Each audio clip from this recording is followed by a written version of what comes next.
अस्सलाम वालेकुम व्यूअर्स, कैसे हैं आप सब। मैं बिल्कुल ठीक और उम्मीद करती हूँ कि आप भी ठीक होंगे। आज मैं आप लोगों के साथ रेसिपी शेयर कर रही हूँ चिकन के सालन की। इतना इजी होगा ना, और बिल्कुल डिफरेंट स्टाइल में। अब इसका ना टेस्ट भी बहुत अच्छा होगा, तो आप रेसिपी को ज़रूर ट्राई कीजिएगा। आप चिकन का कोरमा, कढ़ाई सब भूल जाएंगे। तो यहाँ पर मैंने बस एक ही प्याज ली है और उसे मैंने चॉप कर लिया है। तो इसको हमने बस थोड़ा सा सॉफ्ट करना है, ज़्यादा डार्क कर नहीं करना हमने इसे। तो अभी जब तक ये सॉफ़्ट हो रहा है तब तक हमने मिर्चें और टमाटर वगैरह जो है उनको भी बिल्कुल चॉप कर लेना है, पेस्ट बना लेना है। अदरक लहसुन जो है वो भी हमने पीस के रख लेना है, और अगर आपके पास पिसा हुआ है तो ज़्यादा अच्छी बात है। तो बस जैसे ये थोड़ा सा अभी कलर इसको आएगा गोल्डन पिंक सा, तो हमने इस चिकन ऐड कर देना है। चिकन मेरे पास ना मोस्टली बोनलेस है, बस एक दो ही ऐसे होगी हड्डियाँ, बाकी सारा बोनलेस है। तो आप चाहें तो सारा चिकन बोनलेस भी इसमें ले सकते हैं।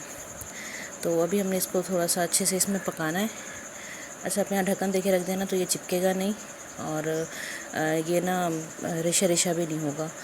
तो बस अभी इसको हम ढक्कन देके रख देंगे, और उसके बाद जो है हम इसे चम्मच चलाएंगे और इसे हम अच्छे से भून लेंगे। साथ ही हम इसमें अदरक लहसुन का पेस्ट ऐड कर देंगे। अदरक लहसुन का पेस्ट ऐड करने के बाद हम इसे थोड़ा सा मज़ीद भूनेंगे, ताकि चिकन की स्मेल वगैरह जो है वो ख़त्म हो जाए इस तरह से। और जो हमने टमाटर वगैरह इसमें हमने पीस के रखे हुए हैं वो ऐड करने हैं, और बाकी जो है हमने अपने किचन के मसाले इसमें यूज़ करने हैं। तो टमाटर और मिर्ची जो हैं वो मैंने पेस्ट बना के रखे थे, तो इसमें वो ऐड कर दिए, और इसे हम अच्छे से अभी थोड़ी देर और पकाएंगे कि टमाटर का जो पानी वगैरह है वो अच्छे से ड्राई हो जाए।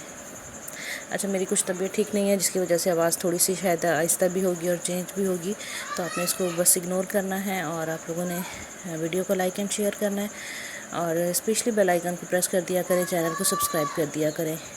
तो यहाँ मैंने इसमें कुटी हुई लाल मिर्च ऐड की है, हल्दी ऐड की है, ज़ीरा ऐड किया, नमक ऐड किया है, और 1 चम्मच मैंने इसमें चिकन कढ़ाई का ऐड किया है। ये मसाले डालने के बाद जो है हमने इसे इतनी देर भूनना है ना कि ये बिल्कुल अच्छे से पक जाए और ऑयल सेपरेट हो जाए। यहाँ मैंने इसमें पानी वगैरह सब कुछ भी नहीं ऐड किया, ऐड करने की हमें ज़रूरत भी नहीं है। और बस हमने इसे हल्की आंच पे या मुसलसल वक्फे वक्फे से इसे ऐसे चम्मच चला के भूनते रहना है। तो हमारा सालन जो है वो बिल्कुल रेडी हो गया है। आपको आज की रेसिपी कैसी लगी मुझे कमेंट में ज़रूर बताइएगा, और अगर आप लोग मेरे चैनल पर न्यू हैं तो मेरे चैनल को ज़रूर सब्सक्राइब कीजिए। इंशाल्लाह अगली वीडियो में इससे और इसी तरह की इजी रेसिपीज़ के साथ मैं आप लोगों के साथ शेयर करूँगी। तब तक के लिए अल्लाह हाफिज़।